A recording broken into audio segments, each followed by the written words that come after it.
nosso tema de hoje é o reino de Deus e a face visível do reino na terra. Vocês devem lembrar, na oração do Pai Nosso, bem no coração da oração do Pai Nosso, Jesus falou sobre o reino.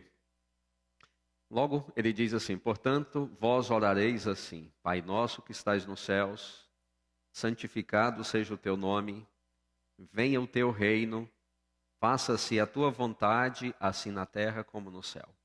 Mateus capítulo 6, 9 e 10. E a oração do Pai Nosso continua. Mas na oração do Pai Nosso, Jesus falou no reino. Ele diz que venha o teu reino. E a partir desse momento, durante toda a pregação de Jesus, o reino de Deus era sempre um tema da pregação dele. Ele disse, por exemplo, diz o texto bíblico, daí em diante, passou Jesus a pregar e a dizer: arrependei-vos, porque está próximo o reino dos céus. Então, o reino de Deus estava sempre presente na pregação de Jesus. Um outro texto nós temos aqui também de Mateus, no capítulo 6, 33. Jesus disse que nós deveríamos buscar o reino de Deus em primeiro lugar. Esse é um texto muito conhecido. Ele diz assim: buscai, pois, em primeiro lugar o seu reino, que é o reino de Deus, e a sua justiça, e todas estas coisas vos serão acrescentadas. Mateus 6, verso 33. Mais um outro texto, em Mateus 7, 21. Jesus diz: nem todo que me diz Senhor, Senhor entrará no reino dos céus, mas aquele que faz a vontade de meu Pai que está nos céus. Então o reino de Deus era uma constante na pregação de Jesus. Jesus estava sempre pregando a respeito do reino. Em toda a pregação dele, em todo momento, ele estava falando do reino que estava chegando na terra. Jesus estava inaugurando na terra o reino de Deus. Até então, o mundo tinha ficado na mão daquele que Jesus chama de o príncipe deste mundo. Mas quando Deus invadiu o planeta Terra com a vinda de Jesus, Jesus trouxe também o reino de Deus para a terra. E agora o reino de Deus está presente aqui na terra. Quando nós falamos no reino de Deus, normalmente nós pensamos no futuro. Pensamos quando a Bíblia fala que Deus vai fazer um novo céu e uma nova terra, então que esta nova terra será o reino de Deus. Então quando falamos no reino de Deus, são essas imagens que vêm à nossa mente. Imagem de uma vida futura, sem a presença do pecado, sem mais o sofrimento. Quando Jesus estará ali presente fisicamente, nós estaremos com Ele. E aí então, essa é a figura que nós temos do reino. Mas a Bíblia fala do reino de Deus não como um evento apenas do futuro, mas fala principalmente também como um evento do passado. O apóstolo Paulo, escrevendo no livro de Colossenses, capítulo 1, verso 13, ele diz, falando de Deus, esse Ele aqui é Deus. Ele nos libertou do império das trevas e nos transportou para o reino do Filho do seu amor. Você percebe que esse verso tem dois verbos? É o verbo libertar e o verbo transportar. E nos dois casos o tempo verbal é o passado. Ele nos libertou, um evento do passado. Ele nos transportou, um evento do passado. Então Deus, ele faz duas ações. Ele nos liberta do império das trevas. Nós vimos que o império das trevas é aqui, neste mundo. O imperador deste mundo, um príncipe deste mundo, não é ninguém menos do que Jesus o identificou como o diabo, Satanás. Ele é o príncipe deste mundo, ele é o imperador do império das trevas. Mas aqui neste mundo, com a vinda de Jesus, um outro reino chegou também na terra. E hoje nós temos dois reinos convivendo na terra. Nós temos o império das trevas e nós temos o reino do Filho do seu amor. Então Jesus diz, o apóstolo Paulo diz, que Deus um dia nos libertou do império das trevas e nos transportou para o reino do Filho do seu amor. Quando isso aconteceu? No dia em que você levantou sua mão e disse: eu aceito Jesus como meu Salvador. Ontem nós vimos 9 pessoas vieram aqui à frente dizendo: eu aceito Jesus como meu Salvador. Naquele momento que você levantou sua mão aí e disse: eu aceito Jesus como meu Salvador, naquele exato momento, Deus lhe tomou do poder do inimigo. Deus libertou você da influência do inimigo na sua vida. Deus quebrou todo o encantamento do inimigo sobre sua vida. Toda forma de que você estava escravizada pelo inimigo, Deus quebrou ali toda a escravidão e te libertou. a partir daquele momento que você levantou a sua mão, ontem 9 pessoas aqui, muitos, algum tempo já no passado, outros bastante tempo no passado, mas no momento em que você levantou sua mão dizendo, eu aceito Jesus como meu Salvador, naquele exato momento, o Senhor quebrou o encantamento do diabo sobre sua vida e lhe tirou da influência dele e lhe transportou para o reino do Filho do seu amor. Você é uma pessoa livre e você é uma pessoa salva por Jesus. Veja o que a Bíblia fala sobre esse momento em que você levanta a sua mão, quando você declara que você aceitou Jesus como seu Salvador. Veja o que a palavra de Deus diz. Em Romanos, no capítulo 10, verso 9, diz: se com a tua boca confessares Jesus como Senhor, e em teu coração creres que Deus o ressuscitou dentre os mortos, o que acontece? Será salvo.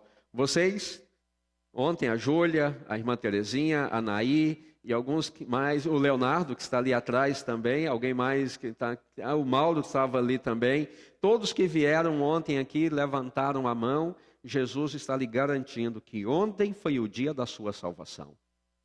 Leonardo, você é um homem salvo, porque ontem você aceitou Jesus como seu Salvador e Deus te libertou do império das trevas.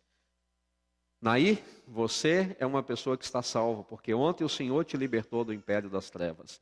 A mesma coisa com você, Júlia. A mesma coisa com você, irmã Terezinha. Você, Mauro, também. Ontem, você, ao aceitar Jesus como seu Salvador, Jesus te libertou do império das trevas. E você foi transportado para o reino do próprio Senhor Jesus. Um outro texto, em Romanos 10, verso 13, diz: porque todo aquele que invocar o nome do Senhor será salvo. Você que está acompanhando aí na internet, você que ontem, aí na sua casa, naquele momento em que você foi instado a aceitar Jesus como seu Salvador e você levantou a sua mão, você também foi salvo. Você que está assistindo esse vídeo agora pela primeira vez, não importa quanto tempo depois de ontem ou de hoje, mas se aí no seu coração e na sua mente você aceitou Jesus como seu Salvador, você também está sendo libertado do império das trevas, está sendo transportado para o reino do Senhor Jesus. Porque todo aquele que invocar o nome do Senhor será salvo. Então, a partir desse momento, você é transportado para o reino do Senhor. O reino de Deus é muito maior do que a igreja, mas a igreja é a face visível do reino de Deus. Por isso que o Senhor, quando te salva, Ele não te deixa sozinho, abandonado na vida. Você é trazido para a família de Deus na terra. Você é trazido para a igreja, porque a igreja é a face visível do reino de Deus na terra. Por isso a importância de você ser filiado à igreja, porque aí, quando você está filiado à igreja, você está no reino de Deus. O Senhor não te salva e diz: tá bom, você foi salvo, não precisa mais nada. Você vai viver sozinho. Não, Deus nunca salva alguém e o deixa sozinho na solidão. Deus sempre o coloca em contato com a família dele aqui na terra. Por isso que a igreja é a face visível do reino de Deus aqui na terra. Veja o que Jesus falou sobre a igreja. A primeira vez que a Bíblia menciona a palavra igreja, ela aparece na boca do próprio Jesus. A igreja não foi criada por um seguidor de Jesus. Não foi o apóstolo Paulo quem criou a igreja. Não foi Mateus quem criou a igreja. Não foi Pedro quem criou a igreja. Não foi alguém dos tempos modernos quem criou a igreja. Quem criou a igreja foi Jesus. Num diálogo com Pedro, ele disse: também eu te digo que tu és Pedro, e sobre esta pedra edificarei a minha igreja, e as portas do inferno não prevalecerão contra ela. Mateus 16, 18. Há duas formas de entender, há pelo menos duas linhas de pensamento para entender esse texto. Algumas pessoas dizem assim: a pedra sobre a qual Jesus edificou a igreja é Pedro. O texto diz: sobre esta pedra edificarei a minha igreja. Tu és Pedro, e sobre esta pedra edificarei a minha igreja. Algumas pessoas dizem assim: Jesus está dizendo para Pedro: sobre você eu edificarei a minha igreja. Você é a pedra. Mas tem outra forma de entender esse texto, que Jesus está fazendo uma espécie de trocadilho com o nome de Pedro. A palavra nome Pedro é o nome grego para o nome hebraico de Pedro, que é Cefas. Quer dizer uma pedra pequena, uma pedrinha. Então Jesus está dizendo assim: você é uma pedrinha. Apontou para ele. Mas sobre esta pedra, apontando para ele, Jesus, eu edificarei a minha igreja, e as portas do inferno não prevalecerão contra ela. Então temos duas interpretações. Se Pedro é o fundamento da igreja, então a igreja é uma instituição humana. Então a igreja não é divina, a igreja tem uma base humana. Então a igreja é uma instituição humana. E sendo uma instituição humana, a igreja tem um monte de fragilidades. A igreja não pode sobreviver contra as portas do inferno, porque a igreja vai estar sempre algo humano. Mas se a pedra, o fundamento da igreja é Jesus, então a igreja tem um fundamento divino. A igreja não é algo humano, a igreja passa a ser algo divino, e por isso que as portas do inferno não podem contra a igreja, porque ela tem um fundamento divino. Os homens com os homens, sem os homens, ou apesar dos homens, a igreja prevalecerá no final, porque ela está construída sobre um fundamento divino. Mas qual das duas ideias é a que prevalece na Bíblia? Vamos ver alguns textos. Mateus, eu coloquei Mateus ali, mas esse texto não é Mateus. Esse texto é 1 Coríntios 3,11. Eu não percebi e não troquei o nome de Mateus ali. 1 Coríntios 3,11. Diz assim: porque ninguém pode lançar outro fundamento, além do qual foi posto, o qual é? Então, 1 Coríntios capítulo 3, verso 11, está afirmando que o fundamento é Jesus Cristo. Jesus Cristo é o fundamento. Ninguém pode lançar outro fundamento. Então, de acordo com esse texto, o fundamento, a rocha sobre a qual a igreja está construída é Jesus. Nós temos aqui um outro texto, de Efésios 2, verso 20, diz assim: edificado sobre o fundamento dos apóstolos e profetas, sendo ele mesmo, Cristo Jesus, a pedra angular. Ele é o fundamento dos apóstolos, ele é o fundamento dos profetas, ele é a base sobre a qual a igreja dos profetas no passado foi construída. Ele é o fundamento sobre a qual a igreja dos apóstolos do presente, dele e futuro foi também, sobre a qual também foi construída. Então o Senhor Jesus é a rocha sobre a qual a igreja de Deus está construída nessa terra. E Pedro, o próprio Pedro também, ele disse o seguinte, ele escreveu: chegando-vos para ele a pedra que vive, rejeitada sim pelos homens, mas para com Deus eleita e preciosa. Pois isso está na Escritura: eis que ponho em Sião uma pedra angular, eleita e preciosa, e quem nela crê não será de modo algum envergonhado. Então, 1 Pedro 2, 4 e 6. Na sua opinião, nesse texto, Pedro está falando dele mesmo ou está falando de Jesus? Está bem claro no texto, não está? Pedro está falando de Jesus, dizendo ele é a pedra angular, ele é a pedra principal sobre a qual a igreja está construída. Então, quando Jesus disse para Pedro: tu és Pedro, né? Você é uma pequena rocha, uma pequena pedra, e sobre esta pedra, não mais apontando para Pedro, mas apontando para si mesmo, sobre esta pedra, Jesus, a igreja será edificada e as portas do inferno não prevalecerão contra ela. Então, quando Jesus trouxe o reino de Deus à terra, ele trouxe também a igreja à terra. Então, a igreja é a cara, é a face visível do reino de Deus aqui na terra. Quando nós entramos no reino, nós entramos necessariamente na igreja, porque a igreja é a cara visível do reino de Deus aqui na terra. Então aqui nós temos a igreja. A igreja então está aqui como representante do reino de Deus. É na igreja que as pessoas conseguem identificar o reino de Deus. É na igreja que as pessoas conseguem enxergar os princípios do reino de Deus. É na igreja que as pessoas conseguem ver os valores do reino de Deus. Aqui os valores do reino são praticados. Aqui os princípios do reino são vividos. Aqui os ensinamentos do reino são transmitidos. Porque a igreja é o reino, a face visível do reino de Deus aqui na terra. Veja só o que a Bíblia diz. Para que pela igreja a multiforme sabedoria de Deus se torne conhecida agora, dos principados e potestades nos lugares celestiais, segundo o eterno propósito que estabeleceu em Cristo Jesus, nosso Senhor.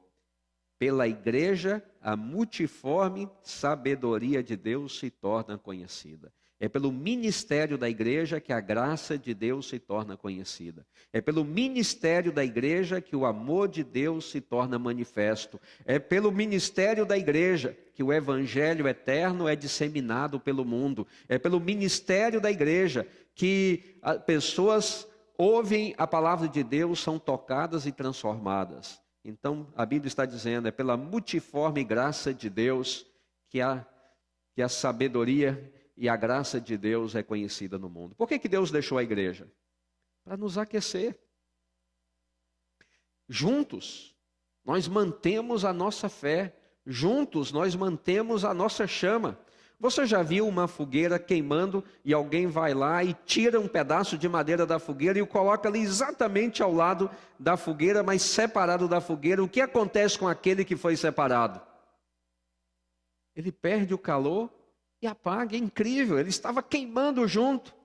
Mas no momento em que você vai lá, o pega e o separa, mesmo colocando ao lado, talvez ali um palmo de distância, os outros lá que permaneceram na fogueira continuam queimando, mas aquele que você separou, ele apaga. Então Jesus sabia que se nós ficássemos sozinhos, os valores do reino logo seriam esquecidos. O nosso fervor, a nossa vontade de continuar vivendo o reino, os princípios e os ensinamentos do reino, logo seriam diluídos e se perderiam no mundo. Se cada um de nós fôssemos crentes em Jesus em nossa casa, sozinhos, crendo lá na nossa casa, logo não haveria nem mais um crente no mundo, porque a chama apagaria. Então o Senhor criou a igreja, e na igreja nós juntos, nós nos animamos, a gente vem aqui, ouve a pregação, ouve o estudo da Bíblia, estudamos a Bíblia juntos, cantamos, adoramos, louvamos, somos incentivados, motivados a pregar o Evangelho, recebemos ali forças para continuar vivendo mais uma semana. No momento de desânimo, nós encontramos na oração dos irmãos o poder para vencer as dificuldades. Nos momentos de solidão, nós encontramos amigos que nos cercam, que nos ligam, que nos chamam, que nos amam. Nos momentos de dor, de tristeza, pela perda de alguém, nós encontramos na igreja o ombro que nós precisamos para chorar, o abraço, os braços que nos envolvem quando nós mais precisamos. Então a igreja é como uma fogueira, nós precisamos estar juntos, porque juntos nós queimamos. Mas não queimamos para virarmos cinzas, nos queimamos para iluminar. Nos iluminamos e iluminamos o mundo ao nosso redor. Esse é o propósito da igreja, é nos manter firmes nos princípios do reino. Na igreja também nós louvamos juntos. Por isso que é tão bonito assistir o culto. Por mais que você assista aí no vídeo, na internet, não é a mesma coisa de assistir aqui. Não é a mesma coisa de participar aqui. É muito melhor aqui. Nós cantamos, nós louvamos, nós oramos. Nós temos os momentos de expressar os nossos sentimentos. E temos o momento também de pararmos para ouvirmos a palavra de Deus. Então Deus deixou a igreja para celebrarmos juntos, para realizarmos o culto juntos. Poderíamos fazer o culto sozinhos em casa, poderíamos abrir nossa Bíblia ali e lermos o texto bíblico, poderíamos cantar sozinhos ali um hino, uma música cristã, poderíamos orar sozinhos, mas sozinhos não seria a mesma coisa do que estamos adorando juntos. Então a igreja é o momento da comunhão, da adoração a Deus. Na igreja também nós estudamos juntos a palavra de Deus. Na igreja, juntos, abrimos a palavra de Deus e com a colaboração de todos e com a iluminação do Espírito Santo, nós aprendemos mais da palavra de Deus. Descobrimos coisas que nós não sabíamos. Aprendemos coisas que nós não sabíamos até então. Descobrimos qual é a vontade de Deus para a nossa vida. Aprendemos qual é a vontade de Deus. Na igreja também nós temos a oportunidade de ensinar a outros. Nós abrimos a palavra de Deus para ensinar a outros. A igreja se torna uma escola onde ao mesmo tempo você é aluno e professor. Você aprende e ensina. Como Jesus disse ontem, você é uma fonte que tanto bebe da água que ele lhe dá, como se torna também uma fonte para dar da mesma água para outras pessoas. Sozinho não teríamos como fazer isso, mas num corpo, unidos, numa família, nós nos tornamos então muito mais fortes. Na igreja também nós nascemos no reino de Deus através do batismo. Na igreja também nós recebemos os recém-nascidos no reino de Deus. Na igreja nós ministramos o batismo, que é uma condição essencial e necessária no nascimento da vida cristã. É necessário no nosso começo, na nossa entrada no reino. Então, na igreja que nós recebemos o batismo, e é na igreja que nós damos oportunidade para que todos possam nascer da água e do Espírito, como diz a palavra de Deus. Então, o batismo também é ministrado pela igreja e é ministrado na igreja, conforme a instrução de Jesus. E na igreja, nós mantemos a nossa maior esperança, a volta de Jesus. Apesar de estarmos esperando alguns anos, mas a nossa fé ainda continua viva, a nossa grande esperança ainda continua viva, porque juntos nós aguardamos, nós cantamos sobre a volta do Senhor, nós pregamos sobre a volta do Senhor, nós oramos sobre a volta do Senhor, nós falamos sobre a volta do Senhor, juntos. Sozinho estaríamos desanimados, mas juntos mantemos viva a nossa fé, até que este dia, que hoje é só um sonho, se torne uma realidade. É na igreja que nós aguardamos a nossa bendita esperança. Agora, uma pergunta. Qualquer igreja serve? Qualquer igreja é a face do reino de Deus, é a face visível do reino de Deus na terra? Você pode aceitar a Jesus como seu Salvador e pode entrar em qualquer igreja, porque toda igreja é a face visível do reino de Deus aqui na terra. Vamos ver o que Jesus falou a esse respeito? Mateus no capítulo 7, 22 e 23, Jesus disse o seguinte: muitos naquele dia hão de dizer-me, Senhor, Senhor, porventura não temos nós profetizado em teu nome? E em teu nome não expelimos demônios, e em teu nome não fizemos muitos milagres? Então, disse Jesus, lhes direi explicitamente, claramente, nunca vos conheci. Apartai-vos de mim, os que praticais a iniquidade. Naquele dia, que dia será esse? Dá a entender que é o dia final, não é? É o dia final. E Jesus diz que algumas pessoas, não fala a quantidade delas, se surpreendem ao descobrir que não faziam e nunca fizeram e não farão parte do reino de Deus. Elas nunca estiveram no reino de Deus.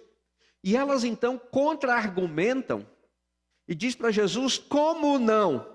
Se em teu nome nós profetizamos, se em teu nome nós expelimos demônios, se em teu nome nós fizemos muitos milagres.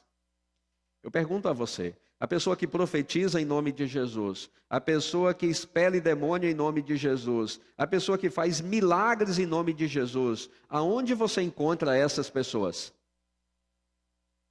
Você encontra no bar tomando uma cerveja com os amigos? Você encontra lá no estádio de futebol vibrando com o time dele? Você encontra essa pessoa dirigindo, quem sabe, aí loucamente pela rua? Ou você normalmente encontra essas pessoas na igreja? Ou nas igrejas? Essas pessoas são identificadas com Jesus. Elas dizem em teu nome, nós fizemos o que fizemos em teu nome. Então essas pessoas celebravam o nome de Jesus, elas cantavam em nome de Jesus, elas oravam em nome de Jesus, elas pregavam em nome de Jesus, elas faziam tudo o que fizeram em nome de Jesus. E agora descobrem que Jesus nunca esteve com elas. Ele disse, eu não conheço vocês. Então, se não era ele que estava com elas, então quem estava com elas? Em nenhum momento Jesus diz, é mentira, vocês não curaram, vocês não profetizaram, vocês não expulsaram demônios. Ele só diz, mas não era eu que estava lá. Então quem? Vamos imaginar que você está em sua casa, um domingo aí qualquer, e passa um carro de som. Esses carros de propaganda, já viram aqueles carros assim, ó, 1 dúzia de ovos? Normalmente quando você está em casa, sossegado, é que ele sabe a hora que você está sossegado, é a hora que ele passa. Já viu? Mas imagine que você está em sua casa e de repente aparece ali um carro de som com a propaganda, alguém com a voz bem bonita dizendo assim, neste domingo, às 5h, aqui na Avenida Assis Brasil, vou chutar um número qualquer aí, 1954, será inaugurada a Igreja do Diabo. Nesta igreja, nós adoramos o diabo. Venha, entrada grátis. Se você está feliz, nós garantimos que vamos deixar você infeliz. Se você tem saúde, vamos deixar você uma pessoa miserável. Se você está casado, prometemos que vamos acabar com sua família. Se você está em paz, vamos deixar você atormentado. Se você está bem financeiramente, vai sair daqui mal com a roupa do corpo. Venham todos, a entrada grátis. Venham adorar o diabo e venha ter uma transformação na sua vida. Quantos iriam lá? Você iria lá?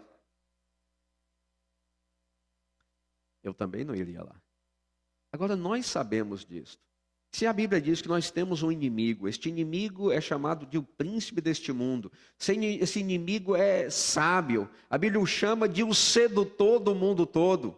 Se ele conseguiu enganar Adão e Eva no jardim do Éden, será que ele não sabe disso?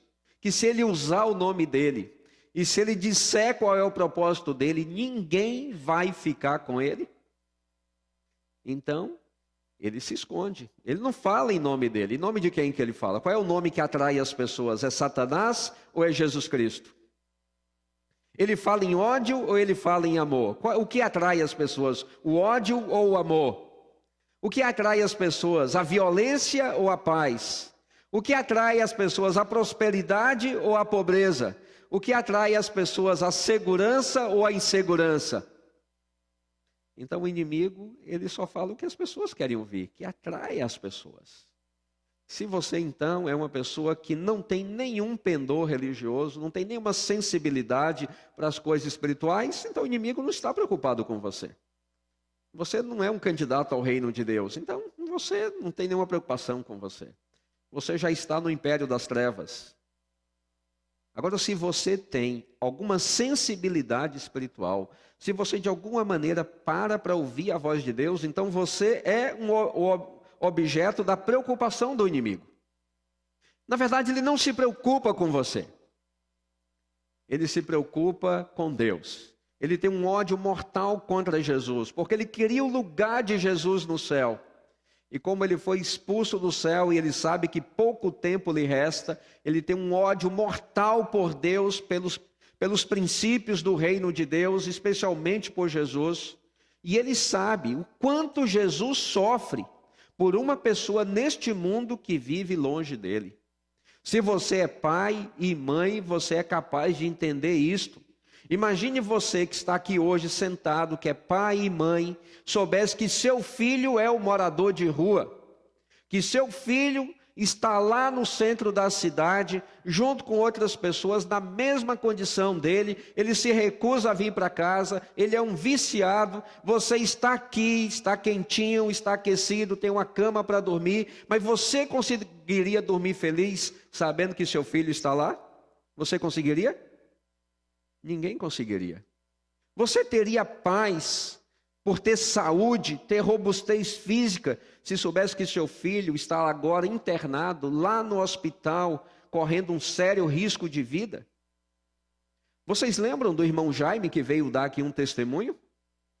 Dizendo que o filho dele passou tantos e tantos dias na UTI, desacordado depois de uma cirurgia na cabeça?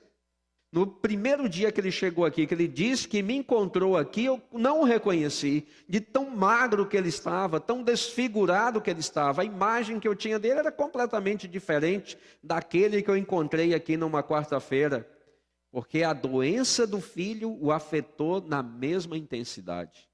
O sofrimento do filho era o sofrimento dele. Ele não conseguia comer sabendo que o filho dele estava naquela situação. Ele não conseguia dormir sabendo que o filho dele estava naquela situação. Agora, como Deus pode ser feliz sabendo que tem milhares e milhares e milhares e milhares e milhares de filhos vivendo longe dele, sem querer olhar para ele, sem querer ouvi-lo? Então, toda vez que o inimigo vê que alguém está indo para Jesus, e a alegria que Jesus recebe essa pessoa, imagine vocês que vieram aqui ontem à frente, a gente não conseguiu ver a face de Jesus, mas você consegue imaginar a alegria dele, ver que você saiu daí, veio aqui na frente dizendo: Senhor Jesus, entre na minha vida, eu quero uma reconciliação com o Senhor. Imagine a alegria de Jesus. Se ele estivesse aqui, ele estaria rindo, ele estaria chorando, ele estaria emocionado de felicidade de ver você aqui na frente. Mas o inimigo, quando vê cada pessoa dando um passo em direção a Deus, ele então fica cheio de ira, e ele quer de todas as maneiras tirar essa pessoa de Deus. Então, por isso, ele cria vários lugares onde as pessoas podem ir. Ele fala: não, se você quer andar para Deus, ande, mas a porta que você vai entrar é essa. Porque aqui você está tudo, menos com Deus. Você pode falar em nome dele, eu não me importo. Você pode cantar em nome dele, eu não me importo. Você vai gritar em nome dele, eu não me importo. Sabendo que você não está com ele. Enquanto você está aqui, eu te mantenho longe do Senhor, embora você imagine que esteja vivendo perto dele. Isso não é um perigo? Agora, talvez você esteja se perguntando aí na sua casa: então como saber? Se cura não é uma prova de que a pessoa está andando com Jesus. Se expulsar demônio não é uma prova de que a pessoa está andando com Jesus. Se profetizar não é a prova de que a pessoa está andando com Jesus. Qual é a prova então? E Jesus então ele diz: nem todo que me diz Senhor, Senhor entrará no reino dos céus. Mas quem vai entrar no reino dos céus? Aquele que faz a vontade de meu Pai que está nos céus. Então, quem vai entrar no reino dos céus é aquele que vive de acordo com a vontade do Rei dos céus, do Senhor Deus, do Senhor Jesus. Veja, quando Jesus diz para essas pessoas: apartai-vos de mim, vós que praticais a iniquidade, é sinal de que estavam dizendo Senhor, Senhor, mas não viviam de acordo com a vontade de Deus. Eles viviam de acordo com a vontade deles, eles diziam: eu acho que é assim.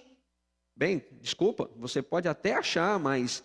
E você já se perguntou o que Deus acha?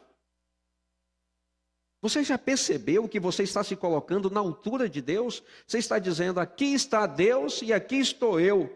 E o importante não é o que Deus diz, o importante é o que eu acho. Isso aí é o que essas pessoas estavam fazendo. Eu acho que é assim, a minha ideia eu entendo que é assim, eu não consigo entender. Eu, por exemplo, não creio que Jesus vai voltar. Bem, você não crê, mas Jesus vai voltar, porque ele afirmou: eu voltarei outra vez. E a Bíblia diz que ele não mente, ele é capaz de cumprir as promessas dele. Você acreditando ou não acreditando, ele vai voltar. E é uma tristeza você não acreditar, porque não acreditando, você não faz parte do reino dele aqui. Porque se você não pode andar com ele e ao mesmo tempo não acreditar nele, ou você é completamente dele, ou você infelizmente não é dele.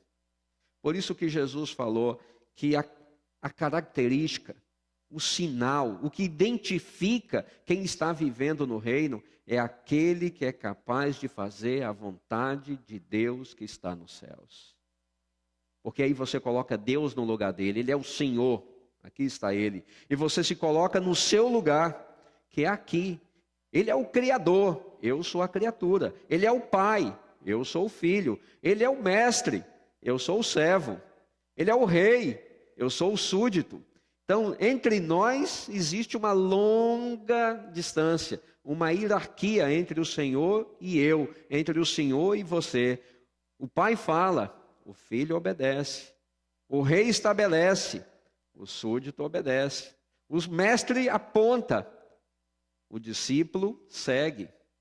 Então, aquele que faz a vontade de meu Pai que está nos céus, é esse que vai entrar no reino de Deus, disse Jesus.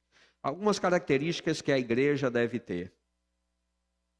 A igreja, que é a face visível de Deus na terra, deve ser comprometida com a verdade. Jesus diz, e conhecereis a verdade, e a verdade vai fazer o quê? E a verdade vos libertará. Se você ler o Evangelho de João, você vai ver quanta coisa Jesus falou sobre a verdade. Quanta coisa Jesus falou sobre a verdade. Ele falou que, por exemplo, eu sou o caminho, a verdade e a vida. Ninguém vem ao Pai senão por mim. Então, eu sou a verdade. Ele está dizendo, a verdade sou eu. Eu não tenho a verdade, eu sou a verdade. João 14, verso 6. Em João 17, 17, ele diz, santifica-os na verdade, a tua palavra é a verdade. Então a verdade está em conexão com Deus. O Senhor é a verdade. A palavra dele é a verdade. Então a igreja, que é a face visível de Deus, do reino de Deus na terra, é comprometida com a verdade. É uma igreja comprometida com os princípios do reino de Deus. Não é uma igreja comprometida com a cultura na qual ela está vivendo. Não é uma igreja que negocia os princípios com a cultura, com o meio em que está vivendo. É uma igreja que vive de acordo com a verdade revelada de Deus, de acordo com os princípios do reino de Deus. A igreja também deve ser um lugar de amor e compaixão. Aqui é onde vivem os discípulos de Jesus. É aqui que o Senhor reina. E onde o Senhor reina está o amor. Nós devemos ser uma comunidade de amor e de compaixão. Nós devemos querer o melhor uns dos outros. Nós devemos ser aquele ombro amigo quando alguém precisa. Nós devemos olhar para todos com um olhar de compaixão. Nós não estamos aqui para julgar as pessoas, dizer, olha o que você fez. Não nos cabe esse papel de julgadores. Nós estamos aqui para compadecer. Veja o que você fez, mas nós estamos aqui para lhe ajudar a não continuar fazendo. Estamos aqui para ajudar a curar suas feridas. Estamos aqui para passar bálsamo nas suas feridas. Estamos aqui para dizer que, embora você tenha errado, mas Jesus lhe perdoou e você tem direito a um futuro. A igreja deve ser um lugar de amor e compaixão, não um lugar onde nós apontamos os erros uns dos outros. O lugar onde nós exaltamos o pecado e menosprezamos e pisamos no pecador. Não, essa não é a igreja de Deus. A igreja de Deus é a igreja da compaixão. O maior exemplo da igreja é Jesus com a mulher que foi pega em pecado. Jesus diz assim, eu também não te condeno. Vai e não peques mais. A igreja está para oferecer o amor, o perdão, a misericórdia. A igreja está para levantar os feridos, não para pisar neles quando caem. Então essa é a característica da igreja de Deus, lugar de amor e compaixão. A igreja também deve ser um lugar formadora de discípulos para Jesus. Ele diz, ide por todo o mundo, fazei discípulos de todas as nações. Nós estamos aqui, nossa função como igreja na terra é formar seguidores para Jesus, formar pessoas que são discípulos de Jesus, pessoas que olhem para o Mestre, se apaixonem por Ele, pessoas que queiram ser como Ele foi, pessoas que sigam o Senhor. Então nós somos uma escola formadora de discípulos para Jesus.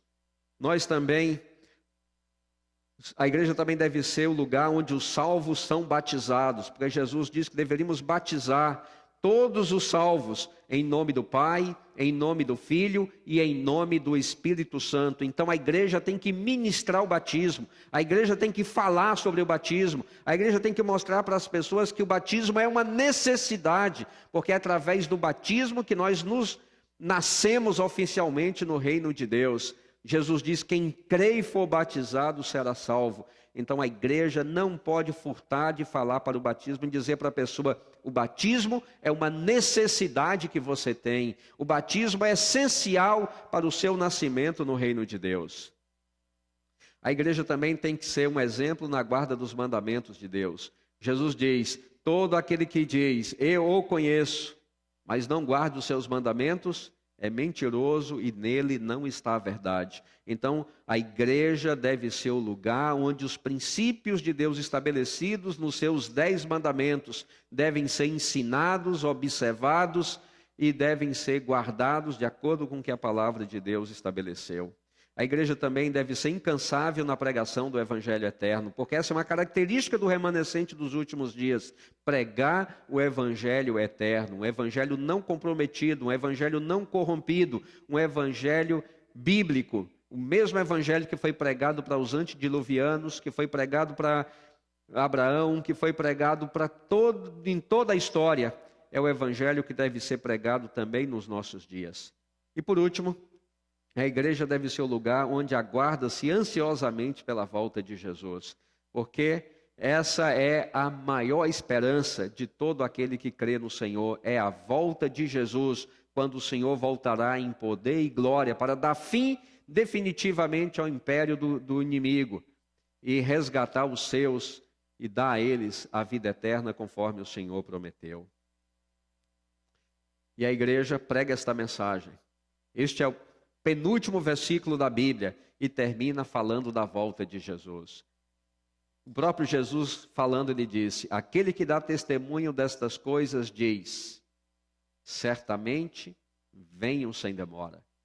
E aí João complementa: amém, vem Senhor Jesus. A igreja é comprometida com a mensagem da volta de Jesus. A igreja tem que pregar a volta de Jesus, porque esta é a mensagem que a igreja tem para o mundo. O Senhor Jesus vai voltar. Então, ser membro da igreja é ser membro do reino de Deus na terra. Por isso, a importância de ser membro da igreja, porque quando você se torna membro da igreja, você se torna membro do reino de Deus na terra, porque a igreja é a face visível do reino de Deus aqui na terra. Que Deus seja louvado por sua decisão que você já tomou de aceitar Jesus como seu Salvador. Isso trouxe uma felicidade imensa ao Senhor. Mas agora você precisa tomar uma outra decisão. É a decisão de se tornar membro da igreja de Deus aqui na terra. Porque quando nós aceitamos Jesus, Ele nos liberta, mas também nos transporta para o seu reino. E a face visível do reino é a igreja de Deus aqui na terra. Por isso a importância de ser membro da igreja. O grupo que cantou há pouco vai cantar uma nova música agora. Enquanto eles estiverem cantando, eu gostaria de pedir a você que faça uma oração. Fale com Deus aí na sua mente, no seu coração. Talvez você diga assim: Senhor, o que o pastor pregou hoje é muito novo para mim. Eu praticamente não sabia de nada disso. Eu talvez ainda não aceito quase muito do que ele falou. Mas ele mostrou na Bíblia, e se está na tua palavra, eu quero aceitar. Então, revela a mim, Senhor, abra o meu entendimento para que eu consiga compreender se é importante ser membro da igreja, para ser membro do teu reino. Eu quero ser, porque eu quero ser membro do teu reino, mas coloque isso na minha mente e no meu coração, me mostre cada vez mais. Eu vou estar aberto, eu vou abrir a minha mente para te ouvir. E o Senhor, então, na tua bondade, fale comigo. Faça essa oração enquanto eles estiverem cantando. Ou se você já compreendeu tudo, aceitou tudo, então você fala: Senhor, eu aceito. Me dê forças para que eu me torne membro de tua igreja aqui na terra. Vamos.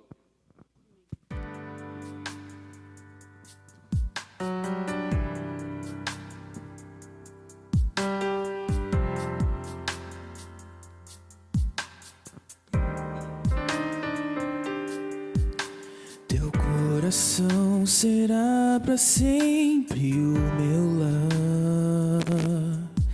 Não importa onde eu vá, o que possa acontecer, Tu és meu guia ao porto bem seguro,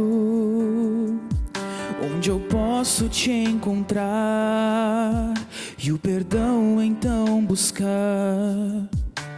Ali vou descansar em águas tranquilas. Ali vou refletir. Foram tantas falhas, meu Senhor. Será que vou aprender com tantos erros? Preciso entender, eu não posso viver sem Ti, Jesus. Tuas mãos têm me guiado e Teu amor mostrado, que não preciso mais temer. Teu coração será o meu lar.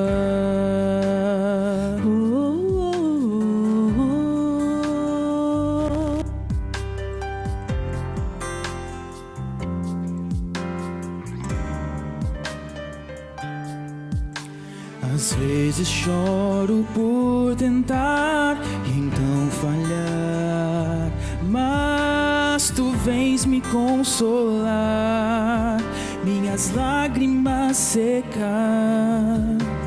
E quando pego minhas asas pra voar, Tu me levas a um lugar onde eu posso descansar.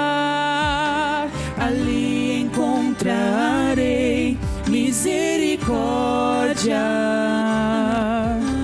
pra sempre reinarão o amor e o perdão. Será que vou aprender com tantos erros?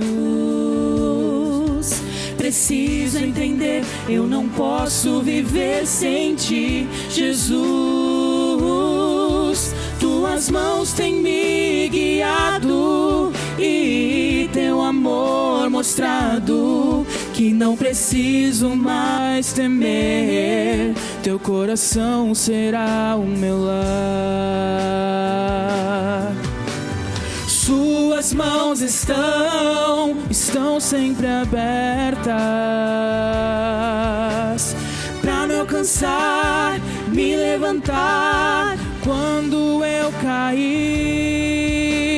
Sinto que estou tão distante de Jesus, mas não existe distância que me separe de Suas mãos.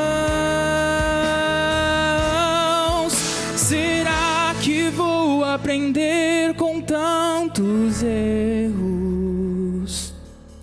Preciso entender, eu não posso viver sem Ti, Jesus.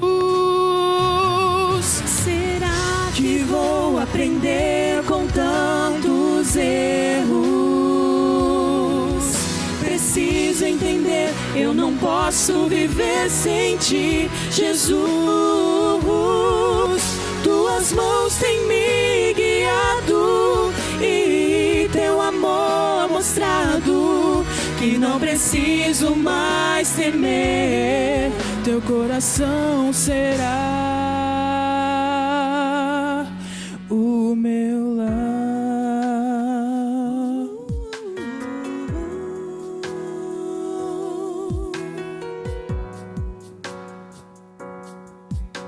Amém.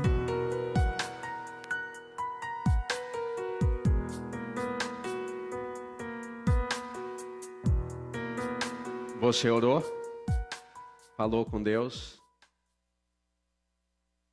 Se você quiser um pouco mais de esclarecimento, quando sair ali, você for me cumprimentar, fala, pastor, eu gostaria de ter um estudo bíblico um pouco mais aprofundado para que eu consiga compreender mais essa questão do reino de Deus aqui na terra. Eu terei o maior prazer de poder indicar alguém que vai estudar a Bíblia com você. Então, ao sair ali, só fale comigo, dê uma oportunidade para o Senhor e eu tenho certeza que Deus vai mostrar para você muito mais do que você está imaginando neste momento. Vamos orar? Você se importaria em ficar em pé para terminarmos pedindo a bênção de Deus? Querido Deus, Pai amado, Pai bendito, muito obrigado pela igreja. Muito obrigado porque o Senhor teve essa ideia maravilhosa para nos manter conectados, para nos manter aquecidos, para nos manter animados, para nos manter com foco na nossa maior esperança, que é a volta de Jesus. É a igreja que nos dá essa sustentação, é a igreja que nos dá essa chama que nós precisamos para estarmos juntos. Senhor, muito obrigado porque a gente consegue ver com os nossos olhos o Teu reino aqui na terra através do ministério da igreja. Muito obrigado porque o Senhor quer nos incluir também. A igreja nunca está cheia o suficiente, sempre tem lugar para os que estão chegando, porque a igreja é o Teu reino. A porta da igreja está aberta, porque a porta do Teu reino sempre está aberta. Por isso, Senhor, toque em todos nós, para que nós sintamos esse mesmo desejo de fazer parte de Tua família aqui.